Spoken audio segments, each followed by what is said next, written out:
আরে আমি একটা কথা জিজ্ঞেস করছি তো। কেন আমায় বিরক্ত করছো? আমায় একটু শান্তিতে থাকতে দাও না। কি হয়েছে তোর? এরকম পাগলামো করছিস কেন? পাগল হয়ে গেছি তাই? একটা মেয়ে তোমার ছেলেকে পাগল করে দিয়ে চলে গেছে। খুব ভালোবাসি ওকে,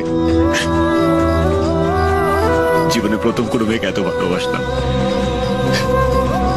ওর জন্য কাজকর্ম করতে শুরু করলাম, কত স্বপ্ন দেখতে শুরু করলাম।